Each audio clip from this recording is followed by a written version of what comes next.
Notre frères et sœurs bien-aimés,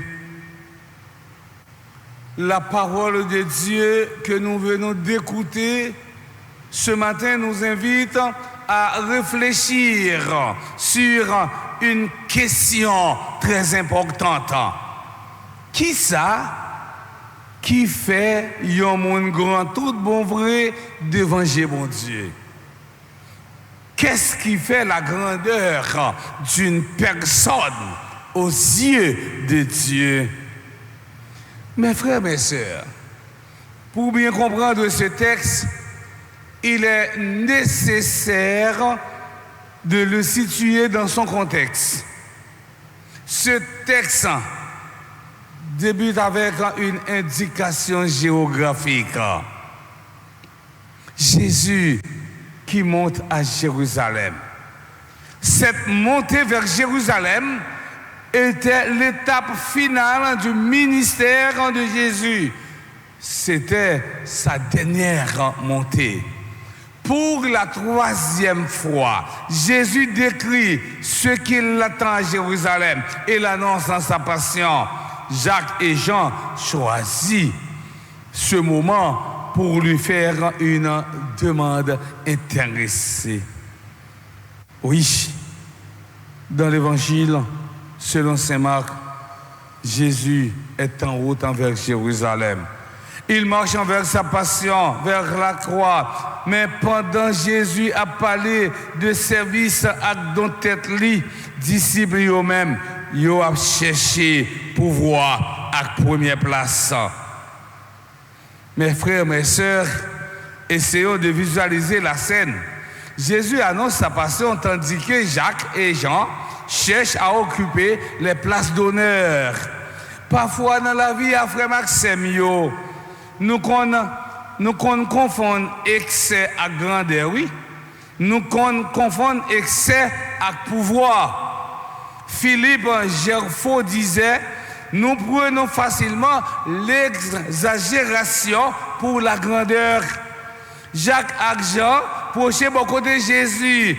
Et puis, il dit: Maître, fais-nous faveur ça. Pour une chita à droite, l'autre la chita à gauche, dans la gloire là. Ça veut dire, il a demandé Jésus, plus gros place, bon nous pouvoir étant, ou à faire nous paraître plus important, passer l'autre disciple. Frère Maxime, tentation ça toujours existé journée aujourd'hui. En pile monde voulait gagner autorité, mais yo pas voulu servir. Gen moun qui remet titre, qui remet position, pouvoir, mais yo oublié assumer responsabilité qui marchait avec un titre ça yo. Cette demande révèle une tentation qui existe encore aujourd'hui dans notre société, dans nos communautés, parfois même dans l'église. Vouloir dominer, être vu, être applaudi, avoir du pouvoir sur les autres. Nous vivons dans une société où un pile monde pensée grandesse, il y a un pile l'argent, il y a un pile influence. Il y a des gens qui obéissent au soir, il y a une grosse opposition. Mais Jésus crasé façon ça pour nous comprendre grandeur. Certains veulent diriger, non pour servir, mais pour contrôler. Certains cherchent des responsabilités, non pour aider les autres, mais pour être honorés. Et pourtant, Jésus renverse complètement cette logique. Il dit, celui qui veut devenir grand parmi vous sera votre serviteur. Mon qui voulait venir grand ami non, c'est pour le servir non. Et puis encore, monde qui voulait premier, c'est pour le tourner serviteur tout le monde. Ça, c'est logique, bon Dieu.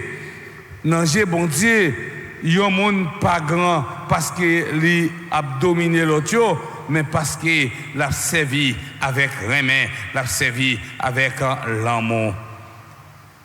Ah oui, Jésus même baille. Eh ben non, eh bien, plus bel exemple en côté, il t'a dit clairement, petit, on n'a pas venu pour vous servir.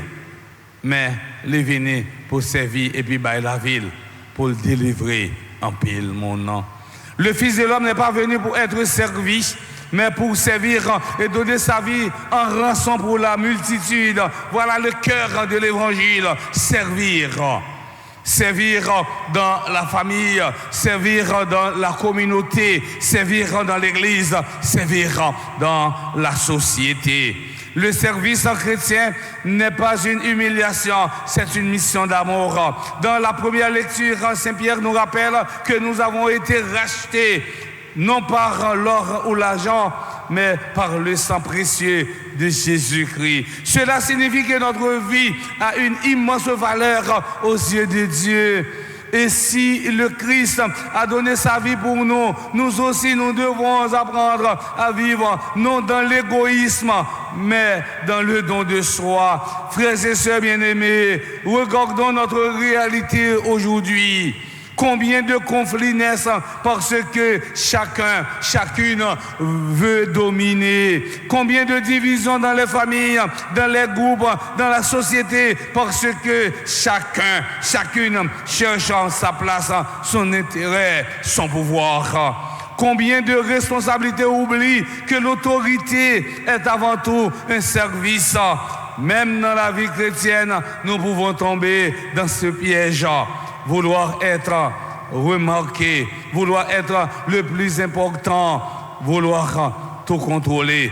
Mais Jésus nous rappelle aujourd'hui que le véritable disciple est celui qui sait se mettre à genoux pour servir. Servir en demandant de l'humilité, servir en demande de la patience, servir en demande parfois des sacrifices et des renoncements. Mais Jésus montrait nous l'autre chemin humilité, chemin service, chemin l'amour. Yon maman qui sacrifiait tête li pour petite li a servi. Yon papa qui travaille honnêtement pour famille a servi. Yon jeune qui aidait l'autre sans intérêt a servi. Yon prêtre, yon religieuse, yon responsable communauté qui prend soin peuple bon Dieu avec les mains, avec l'amour l'a servi. Service, pas faiblesse, mais service, c'est force. Service, c'est signe. Yon cœur qui remplit avec l'amour bon Dieu. Monde là admirer monde qui a pouvoir. Monde là admirer monde qui a pouvoir, monde qui a l'argent, mais bon Dieu admirer monde qui baille la vie pour l'autre yo. Jodi a Jésus invite nous examiner cœur nous pendant n'a posé tête non si question ça yo. Pour qui ça moi vle responsabilité, pour qui ça moi vle diriger, est-ce que c'est pour grandeur au soir, est-ce que c'est pour servir tout bon vrai. Zami internautes yo, frères aksem yo. Dans la messe matin, on demande bon Dieu grand maître là, eh bien, yon cœur qui simple avec humilité, rempli avec humilité, yon cœur qui disposé et aider l'autre sans intérêt, yon cœur qui connaît vraiment sans chercher première place, et que le Seigneur nous aide à prendre le chemin de la vraie grandeur, lui qui vit et règne avec le Père et le Saint-Esprit, un seul Dieu pour les siècles des siècles.